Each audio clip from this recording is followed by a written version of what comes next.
Thank you, Mr. Speaker. I just wanted to say that I'll be sharing my time with the member from Sherwood Park, Port Saskatchewan. Thank you again, Mr. Speaker, for the time to speak tonight. And we've heard often from the other side just about agreements that haven't been signed in the past 10 years, etc. And I'd like to remind the government that it was our government actually in 2006 that shortly after being elected got the agreement done. It was a former lumber executive that came to the table and managed to get a deal done for Canadians. And since then, we've appreciated that work for the last 10 years. And we've certainly seen renewals of the agreement, and we've seen extensions of the agreement, all based on that original success back in 2006. So unlike what the government is trying to say is that this party, the opposition, when we were in government, we didn't get it done. We actually got a lot done when we were over the Softwood lumber file, and kept communities like my communities in Fort St. John, Mackenzie, Fort Nelson, kept them working in the lumber industry. Certainly it's had its challenges just with the downturn in the U.S. and the housing markets. It hit, I think, all lumber producing provinces across this country. So I just would like to clarify for the record that our previous government, Conservatives, when we were in government, that we had a pretty good record when it came to softwood lumber and trade deals specifically. And I guess that's why it makes us concerned a little bit, because we've seen negotiations occur where real progress gets done. We've had the minister, the member from Abbotsford, we've seen him get how many trade deals signed while we were in government. We've seen how much work it takes to get those deals done. And when it's part of our mandate, it was part of our mandate to get these deals done too for the Canadian people, so our trade would be strong and our economies would be strong. But we don't see that. When we don't see it as part of a mandate letter to a minister, or we don't see it as part of a budget, it gets us concerned, because it's a significant file, a significant part of our community and economy in Canada. It's huge.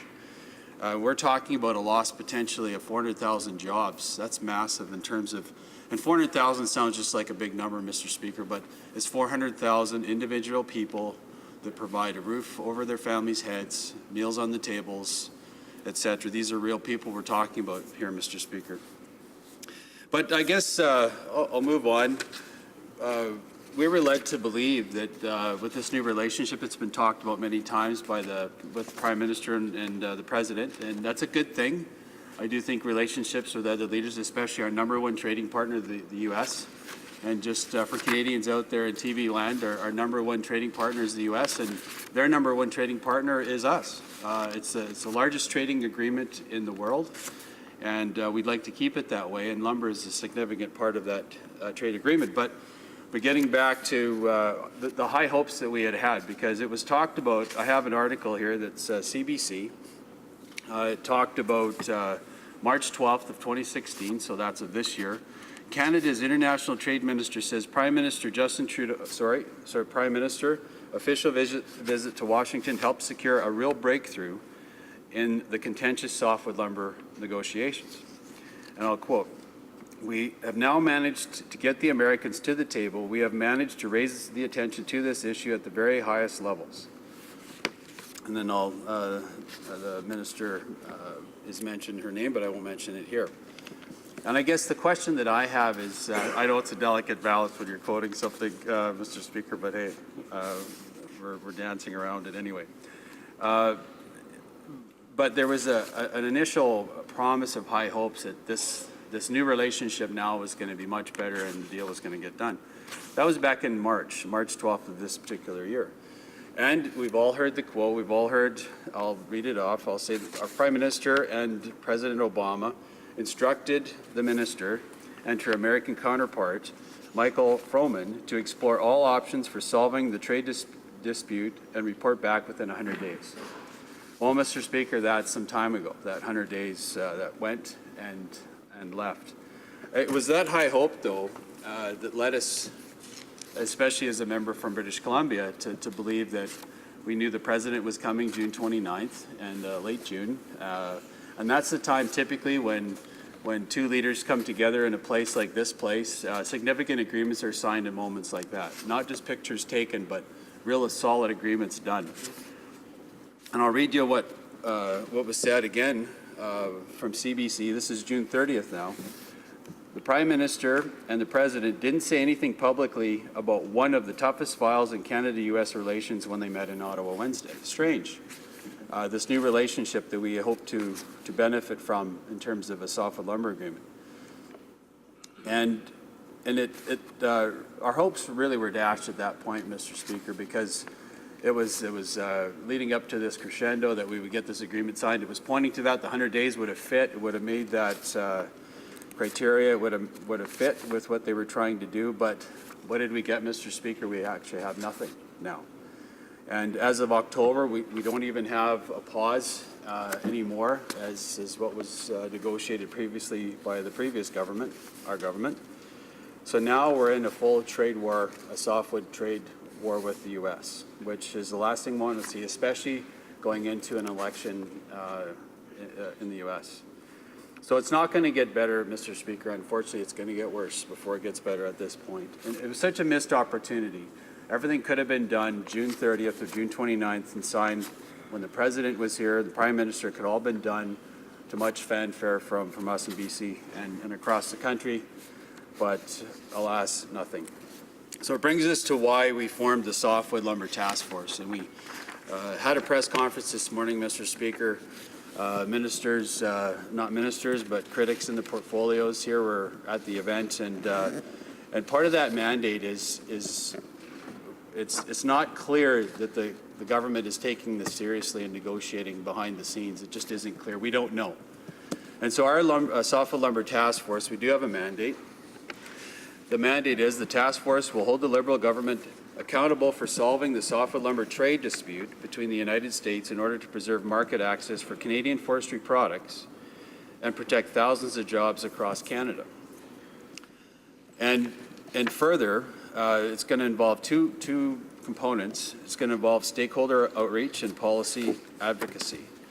So one of the things we've already met with, I know my colleague in Caribou Prince George, we've been meeting with concerned constituents of ours who work in mills and who also own mills that are very concerned. And it's the smaller players that are going to be dramatically affected by this. The bigger players, they seem to be hunkering down and getting ready for the storm, but it's the smaller players, well, what we would call smaller, but they're still companies that have 500 jobs per mill. That's 400 families, 400 to 500 families that are fed and housed all within the softwood lumber industry. And we've heard, and they're deeply concerned where this is going to take us. Again, the second part of that is the policy advocacy. And what we're looking for is to form our own negotiations, I guess, or concerns, a set of concerns to put to the government. And make sure that the government is doing what they should be and negotiating properly.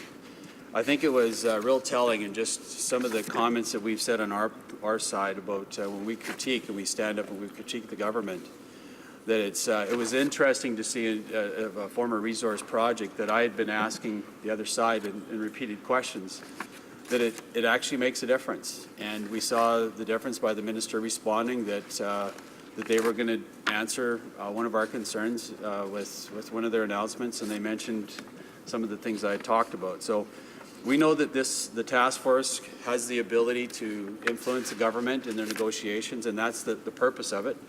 The purpose is to positively critique the government so we get a good agreement at the end of the day, because we do know that it affects Canadians across this country. Again, I speak for my constituents in Prince George, Peace River, Northern Rockies, but it really affects colleagues of mine in Ontario and Manitoba, Saskatchewan, Quebec, Ontario, Atlantic Canada. It's really right across the board.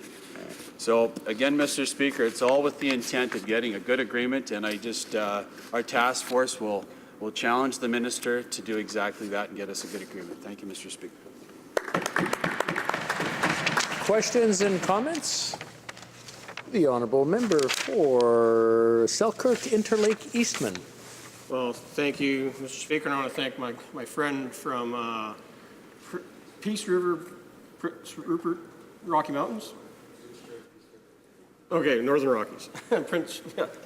So I thank him for his intervention and for talking about the task force that our party has announced that they're going to do across this country to ensure that workers, industry, all the tertiary businesses that are tied to the forestry industry are having their say in how these negotiations go forward. It is critical, Mr. Speaker, that Canadians have a say in how the softwood lumber debate takes place, how we inform the Minister of Trade in dealing with the Americans. And I have to say, Mr. Speaker, that I continue to be somewhat apprehensive on whether or not the Liberal government will get this job done. We saw how they walked away from the Keystone Pipeline and didn't engage in any way, shape, or form in making it happen. And I'm just ask my colleague to talk about some of the more in the concerns that he's had on the record that the previous that the current government has had in Canada-U.S. relations, especially when it comes to trade. Member for Prince George, Peace River, Northern Rockies. Thank you, Mr. Speaker. I'd like to thank my colleague for that question, too.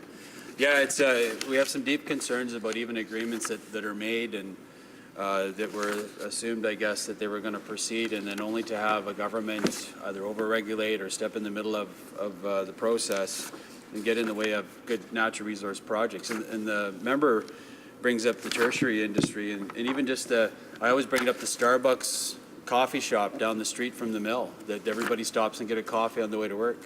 Those people won't have jobs as a result. It's really everybody that's affected by the loss of jobs in the forest industry, especially in the forest capital of BC, which is Prince George in my riding. And the effects will be dramatic unless we get this deal solved. And again, going back to what my colleague asked me, the opportunity was there in June, and it was missed. It was a perfect opportunity to sign the agreement when, again, the President was in Ottawa in this House. Would have been the perfect time to do it. And now, with the lead up to election, we know rhetoric just gets more heated during this time. It's not looking good for us to get the agreement anytime soon. Thank you, Mr. Speaker. Questions and comments? L'honorable député de Jonquière. Président, je remercie mon collègue pour son discours. Je veux juste lui rappeler que le gouvernement conservateur, lorsqu'ils étaient au pouvoir, a fait perdre $1 milliard à l'industrie forestière. On veut signer un accord, mais à quel prix? Sur le dos des travailleurs, j'espère que non. Sur le dos de l'industrie, j'espère que non. On a parlé, mon collègue a mentionné dans son discours qu'ils ont formé un groupe de travail qui allait rencontrer les travailleurs, les membres de l'industrie forestière.